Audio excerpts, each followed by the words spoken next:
আসসালামু আলাইকুম। আচ্ছা, আপনারা কি কখনো এমন ঘটনা দেখেছেন যে একজন নেতা প্রকাশ্যে তার রাজনৈতিক প্রতিপক্ষের ভালো কাজে নিন্দা করছেন, আর ঠিক একই সময় সেই প্রতিপক্ষ নীরবে তাদের কর্মকাণ্ড দিয়ে এমন কিছু করে দেখাচ্ছে যা সেই নিন্দুকের মুখ বন্ধ করে দিচ্ছে? ঢাকা বিশ্ববিদ্যালয়ের রাজনীতিতে এখন ঠিক এটাই চলছে। এক কথায় বিএনপি আর ছাত্রদল এখন রীতিমতো পাগল প্রায়। কি এমন করলো ছাত্র শিবির যে তাদের প্রশংসায় সবাই পঞ্চমুখ? আর কেনই বা তাদের এই সামান্য কিছু কাজই পুরো বিএনপি ছাত্রদল শিবিরে নেমে এসেছে ঝড়? চলুন সেই রহস্যটা জেনে নেই। এবারে ডাকসু নির্বাচন শুধু একটি নির্বাচন ছিল না, এটা ছিল একটা নীরব বিপ্লব। যে ডাকসু ভবন এতদিন ধুলাবালি আর আবর্জনার বাগার ছিল, সেই ভবন এখন নতুন সাজে সেজেছে। কেন? কারণ জুলাই গণ অভ্যুত্থানের পর নতুন করে নির্বাচিত ছাত্র শিবির প্যানেল, তারা এসেই প্রথমে যে কাজটি করলো তা হলো এই ভবনের পুরো চেহারা পাল্টে দেওয়া।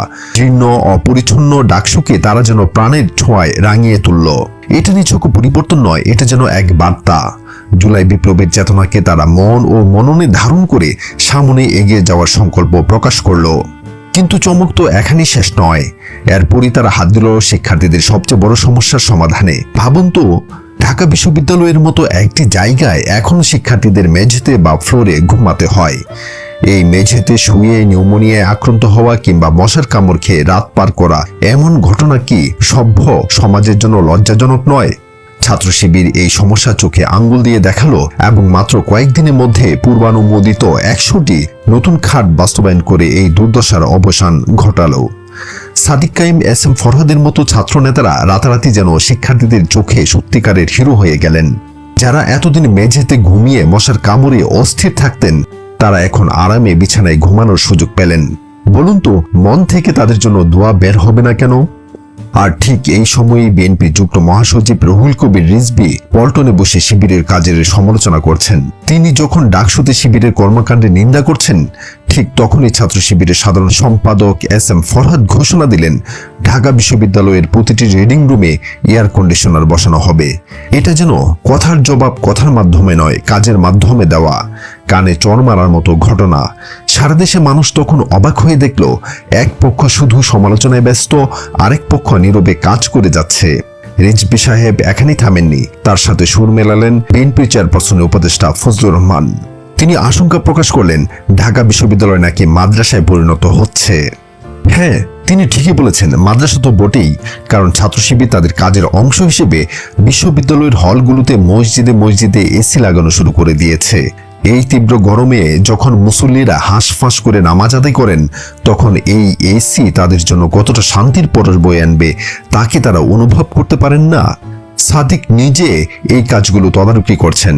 আর এখানেই শেষ নয়, ছাত্র শিবিরের পরিবহন সম্পাদক আসিফ আব্দুল্লাহ দেখালেন, শুধু সমালোচনা নয়, কাজ করে কিভাবে ইতিহাস গড়তে হয়। তিনি নতুন আধুনিক বাস এনেছেন, যা এক সময় কেউ কল্পনাও করতে পারত না। এমনকি তিনি প্রতিশ্রুতি দিয়েছেন, ঢাকা বিশ্ববিদ্যালয়ের বাস কুমিল্লা, মুরাদনগর কিংবা পদ্মা সেতু পার হয়ে ফরিদপুর পর্যন্ত যাবে। বিশ্বাস হয়? এইসব দেখে রিজভী, ফজলু আর ছাত্রদলের মাথা খারাপ হওয়ারই কথা। ছাত্রদল যেখানে গণবিক্ষোভে অংশ নিয়ে দলটাকে ডোবাচ্ছে, সেখানে শিবির এত ভালো কাজ করে যাচ্ছে, তাদের নিজেদেরও জ্বলে পুড়ে মরার কথা। যে ছাত্রদল ফুল প্যানেলে হেরে গিয়ে মধুর ক্যান্টিনে বসে সংবাদ সম্মেলন করে অভিযোগ জানাচ্ছে ডাকসু নির্বাচন সুষ্ঠু হয়নি, তারা কি বুঝতে পারছেন না কেন তাদের এমন ভরাডুবি হলো?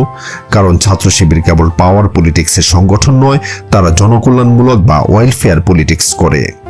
অনেকেই বলেছেন, শিবিরের এই জনকল্যাণমূলক কাজের প্রভাব ক্যাম্পাসের রাজনীতিতে পড়েছে।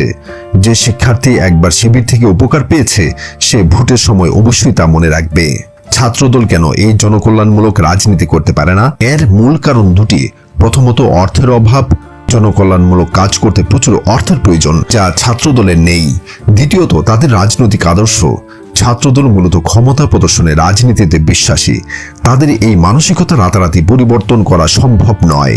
অন্যদিকে ছাত্র শিবির তাদের শক্তিশালী আর্থিক কাঠামো, প্রাক্তন কর্মীদের বিশাল নেটওয়ার্ক এবং সংগঠনের নেতাকর্মীদের মাসিক চাঁদার মাধ্যমে এই কাজগুলো সহজে করতে পারে। ছাত্রদলের এমন কোনো শক্তিশালী কাঠামো নেই, এমনকি ছাত্রদলের রিক্রুটমেন্ট বা কর্মী নিয়োগ প্রক্রিয়াও দুর্বল। অন্যদিকে ফেসিবাদী শাসন আমলেও শিবিরের কর্মী নিয়োগ প্রক্রিয়া কখনো বন্ধ হয়নি।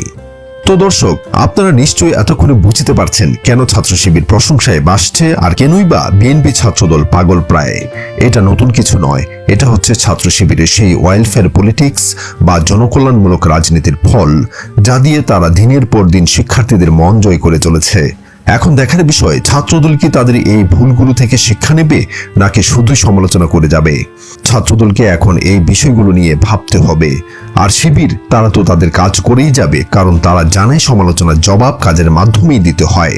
দর্শক, আপনার কি মনে হয়? কমেন্ট করে জানান। আর আমাদের দৃষ্টিকোণ চ্যানেলে নতুন হলে এখনই সাবস্ক্রাইব করে বেল আইকনটি বাজিয়ে দিন, যাতে এমন গুরুত্বপূর্ণ ভিডিও আপনি মিস না করেন। আল্লাহ হাফিজ।